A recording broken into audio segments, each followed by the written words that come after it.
BSc part first paper first inorganic chemistry हम पढ़ा रहे थे चौथा चैप्टर एस ब्लॉक एलिमेंट्स।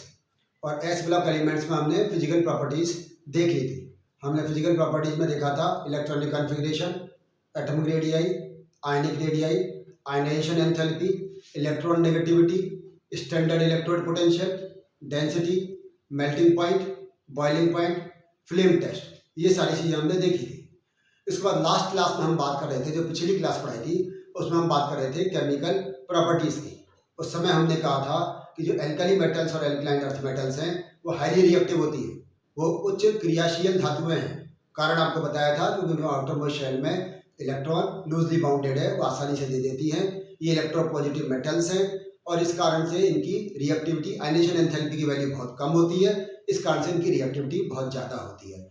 ये मैंने कहा था कि ये एटमॉस्फेरिक ऑक्सीजन से, एटमॉस्फेरिक नाइट्रोजन से और एटमॉस्फेरिक मॉइस्चर से बहुत आसानी से अभिक्रिया कर लेती है। हमने यह भी कहा था कि जैसे हम बात करते हैं लिथियम की, वो केवल ऑक्साइड बनाता है। सोडियम की बात की थी तो ऑक्साइड के साथ साथ ये परऑक्साइड ही बनाता है।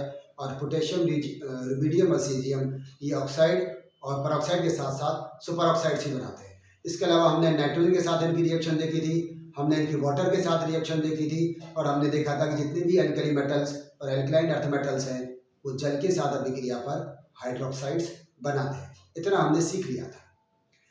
इसके बाद जो हम बात करते वो बात करते हैं हेलोजेंस। तो ये हेलोजन से भी बहुत अच्छी रिएक्शन कर लेते हैं। मैंने पहले भी कहा था कि जैसे मान लीजिए एल्कली मेटल्स हैं, ये इलेक्ट्रोपॉजिटिव मेटल्स हैं, इनका आयनाइजेशन एंथैल्पी की वैल्यू बहुत कम है। जो हेलोजेंस हैं उनकी इलेक्ट्रोनेगेटिविटी बहुत ज़्यादा है, उनकी इलेक्ट्रॉन गेन एंथैल्पी बहुत ज़्यादा है, इलेक्ट्रॉन ग्रहण करने की एंथैल्पी बहुत ज़्यादा है। तो ये दोनों आपस में रिएक्शन कर लेते हैं। सोडियम की रिएक्शन क्लोरीन से कराओ, सोडियम क्लोराइड बन जाएगा NaCl, मैग्नीशियम कराओ MgCl2 बन जाएगा। तो इस प्रकार से ये हेलोजेंस के साथ भी बहुत तेजी से अभिक्रिया करके मेटल हैलाइड्स बना लेते हैं। इतनी सारी बात हम कर चुके थे। आज हम बात करेंगे डायगोनल रिलेशनशिप की, या हम विकर्ण संबंध की बात करेंगे। समझने की कोशिश करो कि डायगोनल रिलेशनशिप या फिर विकर्ण संबंध है क्या।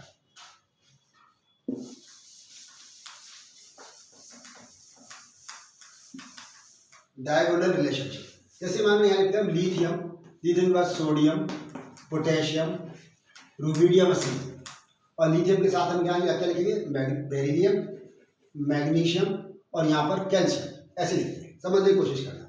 तो ये जो लिथियम है ना, वो मैग्नीशियम के साथ में डायगोनल रिलेशनशिप दिखाता है। लिथियम मैग्नीशियम के साथ डायगोनल रिलेशनशिप दिखाएगा। यदि इसको हम दूसरी तरीके से लिखें, जैसे मानो यहाँ लिखे लिथियम, लिथियम का नंबर कितना हो गया, ये ग्रुप 1 का एलिमेंट है, तो बेरिलियम को यहाँ लिख लो। बेरिलियम के बाद यहाँ पर बेरिलियम के बाद 5 नंबर किसका आता है, प्री बोरॉन है। इसका एटॉमिक नंबर 3 है, ये 4 है, ये 5 है। ये ग्रुप 1 का एलिमेंट है, ये ग्रुप 2 का, ग्रुप 3 का, ऐसे लिख लो। तो लिथियम नीचे यहाँ पर क्या आएगा, सोडियम, यहाँ क्या आएगा मैग्नीशियम, यहाँ क्या आएगा एल्यूमिनियम। और उससे आगे हम आगे जाएंगे, ग्रुप 4 के एलिमेंट की हम बात करें तो ग्रुप 1, ग्रुप 2, ग्रुप 3, ग्रुप 4। तो यहाँ ग्रुप का यहाँ कार्बन है और यहाँ आता है सिलिकॉन। ये तो आपको अच्छी तरह जाना होगा। इसका एटॉमिक नंबर 11, 12, 13, 14, इसका एटॉमिक नंबर 3, 4, 5 और 6। ये हम इस तरह से पीरियड की बात कर रहे हैं। ये सेकंड पीरियड है और ये थर्ड पीरियड है। इस तरह से हमने बात की। तो ये जो लिथियम है, जैसे हमने पहले कहा, ये मैग्नीशियम के साथ डायगोनल रिलेशनशिप दिखाता है। यह बेरिलियम एल्यूमिनियम के साथ और बोरॉन सिलिकॉन के साथ डायगोनल रिलेशनशिप दिखाता है। वो आप कहोगे डायगोनल रिलेशनशिप है क्या। कहने का मतलब ये कि लिथियम की जो प्रॉपर्टीज हैं वो sodium, potassium, rubidium, caesium, francium की तुलना में मैग्नीशियम से ज़्यादा मिलती है। लिथियम की केमिकल और फिजिकल प्रॉपर्टीज सोडियम, पोटेशियम जैसी होनी चाहिए, लेकिन इसकी जो प्रॉपर्टी है वो अधिकतर किससे मिल रही है, मैग्नीशियम से। बेरिलियम की प्रॉपर्टी ग्रुप 2 का एलिमेंट है, तो इसकी एल्कलाइन अर्थ मेटल जो मैग्नीशियम, स्ट्रांशियम, बेरियम, कैल्शियम है, इनसे मिलनी चाहिए। मिल किससे रही है, एल्यूमिनियम से, और बोरॉन की सिलिकॉन से मिल रही है। तो लिथियम की प्रॉपर्टीज मैग्नीशियम से मिलती हैं, बेरिलियम की एल्यूमिनियम से, बोरॉन की सिलिकॉन से, जबकि एक दूसरे के कैसे है, ये डायगोनल है। इस कारण से इस रिलेशनशिप को हम डायगोनल रिलेशनशिप या फिर विकर्ण संबंध कहते हैं। अब इसका पहला हम topic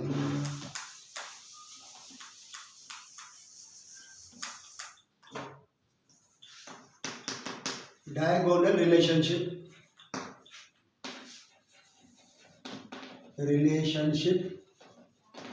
between lithium and magnesium. Lithium और मैग्नीशियम का विकर्ण संबंध, इसको समझने की कोशिश करोगे। लिथियम और मैग्नीशियम में विकर्ण संबंध क्या? देखो ये लिथियम और मैग्नीशियम पहला करते हैं, ये दोनों ही हार्ड मेटल्स हैं, हार्ड मेटल्स नंबर 1। नंबर 2 ये क्या है कि इनके मेल्टिंग पॉइंट और boiling point Mp and Vp ये कंपैरेटिवली हाई होती है। मेरी बात तो समझे ध्यान से कि लिथियम सोडियम या पोटेशियम जैसा सॉफ्ट होना चाहिए, है तो इसका एल्कली मेटल, तो सोडियम पोटेशियम रुबिडियम जैसा सॉफ्ट होना चाहिए। इस सोडियम रुबिडियम पोटेशियम जैसा सॉफ्ट नहीं है, बल्कि मैग्नीशियम जितना हार्ड है, मैं ये नहीं कह रहा बहुत ज़्यादा हार्ड है, लेकिन इसकी हार्डनेस के कंपेरिजन हम कर सकते हैं, ये मैग्नीशियम जितना है। तो ये इसकी तुलना में बाकी अन्य क्षार धातुओं की तुलना में, एल्कली मेटल्स की तुलना में ये हार्ड मेटल है और इसकी हार्डनेस मैग्नीशियम से मिलती जुलती है, नंबर 1। नंबर 2 इसकी जो मेल्टिंग पॉइंट बॉइलिंग पॉइंट्स हैं वो भी किससे मिलते जुलते हैं? मैग्नीशियम से मिलते जुलते होते हैं, पहला। दूसरा देखो कोवलेंट कैरेक्टर, कोवलेंट कैरेक्टर, जितने भी एल्कली मेटल्स हैं उनके कंपाउंड्स अधिकतर आयनिक होते हैं। सोडियम के अगर हम कंपाउंड देखें तो वो आयनिक है, पोटेशियम रुबिडियम सीजियम सब आयनिक है, लेकिन लिथियम के कंपाउंड कोवलेंट कैरेक्टर दिखाते हैं। मैं ये नहीं कह रहा कि पूरी तरह से कोवलेंट होते हैं, इनमें कोवलेंट कैरेक्टर होते हैं, सहसंयोजक लक्षण होते हैं, और मैग्नीशियम में भी इनमें भी कोवलेंट कैरेक्टर होते हैं या सहसंयोजक लक्षण होते हैं। इनमें पूरी तरह से आयनिक नहीं होते, इनमें कुछ कोवलेंट कैरेक्टर भी पाए जाते हैं। उस कोवलेंट कैरेक्टर पाए जाने से क्या होगा, ये कुछ ऑर्गेनिक सॉल्वेंट में सॉल्युबल हो जाते हैं, सॉल्युबल इन ऑर्गेनिक सॉल्वेंट। या पढ़ कर आए हो छोटी क्लास में, एक सिद्धांत है लाइक डिजॉल्व्स लाइक का, समान समान को बोलता है। जो आयनिक कंपाउंड है जो वाटर सॉल्युबल होते हैं या पोलर सॉल्वेंट में सॉल्युबल होते हैं, और जो कोवलेंट कंपाउंड्स है वो ऑर्गेनिक सॉल्वेंट में सॉल्युबल होते हैं। तो यदि जैसे हम बात करें कोई आयनिक कंपाउंड की, हम सोडियम क्लोराइड की बात करें, तो सोडियम क्लोराइड ऑर्गेनिक सॉल्वेंट में नहीं घुलेगा, वो कार्बनिक विलायक में नहीं घुलेगा, लेकिन लिथियम और मैग्नीशियम के कंपाउंड्स ऑर्गेनिक सॉल्वेंट में भी घुल जाते हैं। क्यों? क्योंकि इनमें कोवलेंट कैरेक्टर पाए जाते हैं, कुछ मात्रा में इनमें सहसंयोजक लक्षण होता है। ठीक है, एक और बात, जैसे जैसे मानो ये ध्यान रखें, ये electrical conductor, electrical conductivity, conductivity, इनकी इलेक्ट्रिकल कंडक्टिविटी है वो लेस या कम होती है। अगर हम एल्कली मेटल्स की बात करें, अन्य एल्कली मेटल्स की, तो उनकी इलेक्ट्रिकल कंडक्टिविटी बहुत ज़्यादा है, वो उनके आयन में कन्वर्ट होने की टेंडेंसी बहुत ज़्यादा है, तो उनकी इलेक्ट्रिकल कंडक्टिविटी हाई होती है। क्योंकि इनमें कोवलेंट कैरेक्टर है, ये आयन में कम कन्वर्ट हो पाते हैं, तो इनकी इलेक्ट्रिकल कंडक्टिविटी या विद्युत चालकता के मान कम होते हैं। जितना विद्युत चालकता का मान कम लिथियम का होता है, उतना ही लगभग मैग्नीशियम का होता है। तो इनकी जो इलेक्ट्रिकल कंडक्टिविटी की प्रॉपर्टी है लिथियम की, वो sodium potassium rubidium caesium francium से नहीं मिलती, बल्कि किससे मिलती है? इसकी मैग्नीशियम से मिलती है। इनकी जो बेसिक प्रॉपर्टी है, मतलब इनकी जो हाइड्रोक्साइड्स है, हाइड्रोक्साइड्स और हाइड्रोक्साइड की जो बेसिक नेचर वो सेम है। Sodium hydroxide, potassium hydroxide, rubidium hydroxide, ये सब हाईली बेसिक है, ये उच्च क्षारीय विलयन बनाते हैं जल में घुले जाने पर, जबकि ये जो लिथियम का हाइड्रोक्साइड है वो लगभग उसकी क्षारीय नेचर या उसकी बेसिक नेचर किसकी जैसी है? मैग्नीशियम की जितनी है। तो इसका मतलब क्या होगा कि लिथियम की जो प्रॉपर्टी है वो मैग्नीशियम से मिलती जुलती होती है। इसी तरह से reaction with nitrogen, reaction with nitrogen, lithium भी नाइट्राइड बनाता है, मैग्नीशियम भी नाइट्राइड बनाता है, और एल्कली मेटल्स नाइट्राइड्स कम बनाते हैं। लिथियम और मैग्नीशियम दोनों ऐसे हैं जो कार्बन के साथ रिएक्शन पर कार्बाइड और नाइट्रोजन के साथ रिएक्शन पर नाइट्राइड्स बनाते हैं, जबकि अन्य एल्कली मेटल्स ऐसा बहुत कम टेंडेंसी दिखाते हैं। तो ये भी क्या दिखा रहा है कि लिथियम का रिलेशन इसके साथ डायगोनल है। ठीक है, तो ये सारी चीजें हमें क्या समझ में आती है? हमें समझ में आती है कि लिथियम और मैग्नीशियम आपस में डायगोनल रिलेशनशिप दिखाते हैं। इसी तरह से हमने एक और बात की थी, हमने कहा था बेरिलियम किसके जैसा दिखा रहा है? एल्यूमिनियम जैसा, उसको भी समझें। यहाँ लिखेंगे हम इसकी जगह बेरिलियम और एल्यूमिनियम, बेरिलियम एंड एल्यूमिनियम। अब इसको समझें, बेरिलियम और एल्यूमिनियम की, ये एक तो प्रोटेक्टिव